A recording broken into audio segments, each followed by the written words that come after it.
Kwaba and Faubra GC and pages so Mesro subscribe to my channel. Found some ya bell on the so will be a notification. And some echoes will make me be a beauty and I so be a share our GC and page Hamidin Eddie Adjoa Sechi. Contractor be on friend F in cancer. Why am I the power? Why you done say? His Excellency Nana Danko Kufado and MPP are buying Oman contract. Say on see school dine in check classrooms. Now, or see every year, or just any sense, can't be sick. 83 years in me, what to school dining, at the kids that will go to. As I say, more from when you're your montant, or move your more fat. Nini Nana said, F in cancer, our contractor, or just as another, and MPP for more fancy camana, and ya dear, or be release the keys, number teachers, and a headmasters, no more coach more Friday. Check. Now, Mona more cotton and relax it, engine from a pack. Namunsiande, not in this occasion. 3 years in it, 3 good years in it. School done is what I bosom, Nina as His Excellency and Uncle Kufado, and I am people for contract on the man, no, Omni ye, Omni new year cry, and don't release the keys, no, and fair ma obia, now on Quatana school demo, and Shia a day. Na sing and a 7 or a coy. Some papa. So, or mind to say Ghana and quadratral form is your dear. Napos now, Jasama, I see as an any abuabushin. Yepumu, with your mere many again. I did, yes, man. I buy Emma contractor be a Juma. So when she school, and she school have a guest fund for us in a shake. When she school done away, or say abandon the car. I caught 2 school much. Or say, in Chianica, or so bomb to me, Janaso. So I buy him to any car. Oh, none of them done in the MBA done it. I'll turn it off for Yansha school as a woman.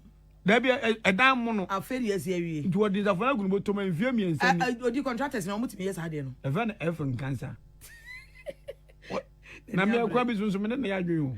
Namtesa or Nuka is not the first person. Oh, yes, I didn't. A big class school 42 go to be Copamomo. No more two. I now I don't have bandy at Mamma Nuntia. And I just say we shall buy Jamadis and pay a phone be man. America. May I be here? We had them. In the Brown Kunsen say. Sans can I think you to a man penny, you mean a bed, idea. A yabon for some the work at the inside, no diaba. Nana Posso, no one Merjuma, and no people say buy. Say a man penny will come for a year. Until Baker or the Nidiana ba, Bamia or the Nidia ba, the Nidiana. Now, Mamma, I didn't find it. Oh, the daily guide, the walk at this house story, but it's what can the enemy, I found to us on it. Daily guide for now, actually, about to just say, women's wing, yeah, a mafia who are NPP mono. One more so the appear just say, Mame Lodina Mahama, former first lady, or no, Sissy, I don't find it, Embra. Almost one family fees, or carry the almost one calculate your dorsal pa. It's the daily guide San Otron was say, or the can buy a second lady from Afi 2009, and was I by a first lady 2012, Abraham and Penny, Professor John Ivan Satamel Sokoni Cretino, or Batuaso, and was I by a first lady ABC 2016. It was a year chairman and to almost one Makasa for pen and the paper at Nasia calculate. Ghana for second in Wakra 3 million Ghana cities here one family. And MPP former and says, Mammy Lodina Mahama. Now, Nikuru na Quatina Bontino Toto Boba Park, so Nikuru can a Behunia Seminum, Mampenida da John Dramani Mahama. And Rebecca said, a yen some wasabi and some fata, some Mampenide a Giacatia. As no only ready Kaji Binti, so one more what's Yakonyashi. At me, one more diabadia. And your Mrs. Lodina Mahama, so 3 million Ghana is one farmer. MPP formers on Boboko Jai, actually, I by a demonstration. It is all beside the daily guide. So, what try the Abadono? Wow. The woman is a Omukikaki, Ombeka for Papa, Miss Atan's wife. But the mere may gang to a hand. I didn't see on the on the channel. Oh, no, you can afford, where can afford, they say, you soon we on the channel. No, we knew Kunaphobia. Okunaphobia, so Nikuni, and far dear bra. Told them there 3 million Ghana. That's what the Kuska did in my bed. Baby. What was by this time? I don't know. So, yeah, sorry, so Supreme Newspaper, I'm a day, so dear. Now, on the opening, I friend Mustafa Hamid, opening power that MP, Jumakunano, and they say, Oma Bonabaso, say, Obedi, a dear, so often on her Zongo community, so astroturf contributions, I would do dear. Will be Manuko Zongo Pa, Chamanimoni yo, and open up also Makacham, Dr. Kumabwaje, o say saa ya da fa no COVID-19 wo dwi say kwa enko saa wa so wo bo no ne hu ye hu onam tenten no a wa anya careful aso be hye the obaga ta supreme e de ba ko e twa to na o se we ekoma ani osabuti ontie bie o se pram nananma yemfo say won besu ohen foforo nyame adma bosumi October yi eno mba besi ohen foforo enti ya pram menien obi ofri pram ne ga nim di pram menien hyene nso se October ani osabuti mo ba benya ohen foforo the obaga ta the supreme and the abba. The Amidi sorry so yeah daily dispatch. The daily dispatch or the Orura Johnson said doing Katiamphone Yamba. Now as some of the two John say NDC Amanyokuono at the Ato General Legal Council and Nim say bribery allegations are Tia Chief Justice Orura Justice Kwesi and Yabuano. Yeah, Beshimuno General Legal Council for Montanchen. Montanche mo bia mfane ho magim munyai ma mpanifo a omo prosi mu no we no omo hwehwem na no kwan na wasem no MP adwa na sane nya no eye kwadu a lawyer ni Kwasi Afrifa wono no odi abo Chief Justice say sika bia se bribe bi 5 million yin sika kuma na Chief Justice le demand say sika no na Chief Justice le abeto Justice na che de osre IGP ni CID so omo hwehwe asem ni mu no na NDC General Secretary Owura Sedun Kati ade aba say si abahwehwe asem mu di a General Legal Council for Montranchen mo hwe na manfa mo ho ma ba fori mu we are the daily dispatch they are same way bye Arismama ha na brema me kwan go to free education. Your father time there was no free education, so I'm trying my best to speak vernacular for you to understand what I'm saying. Your father was a president. J.J. Rollins is my hero. Due to what? Edientra. J.J. no you kwan o you kwan papa. On hwe ma hu nkwase kwan. Eno kwa de na mani che ho. Enso na na do kwan a ogunu eyesin J.J. de.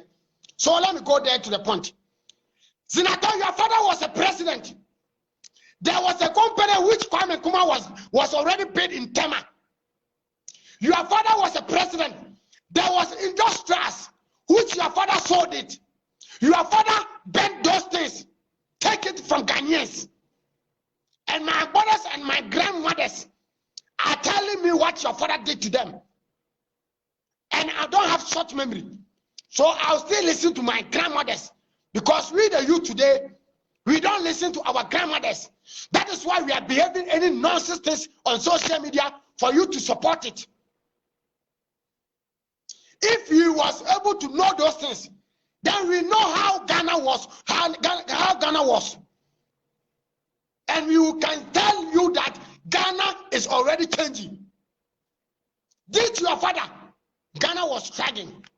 There was no free education. There was no hospital, healthcare system in Ghana.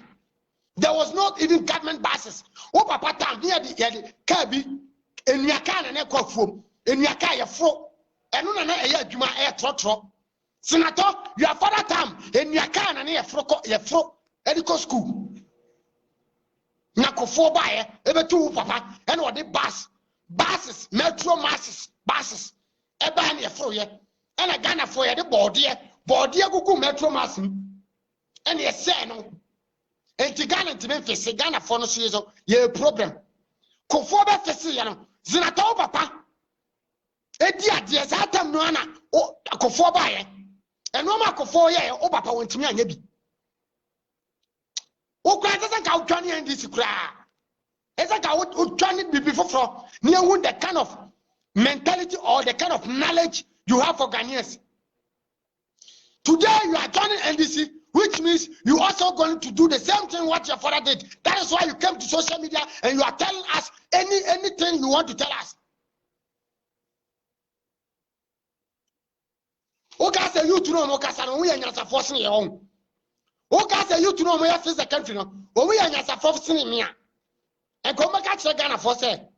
Wobi abaji blabu bi abanin chew komu di nyansa bekasa komu ka che Ghana for say mu amosisi sidan fon mosisi ko na wo kwan ho mu amode e de say kiosk wasisi kwan no yembu puni nyina na brochire nyasa ne tie sa you tuni nyansa komu ka de tie wa brochire aka che president say ye pese Ghana ye tie ma me mu omote kwan no wo mu sore president usimakat ya famo mu free. Yes, see, Kajatia market. To Mama Yadie. Nano said to Twyadie. Nanado Yadie. na na do beto aso afa kaya chaket ye jonso dwaye o ma wo ko jonso aga na ni ti wo Jesus kan ye hu de ye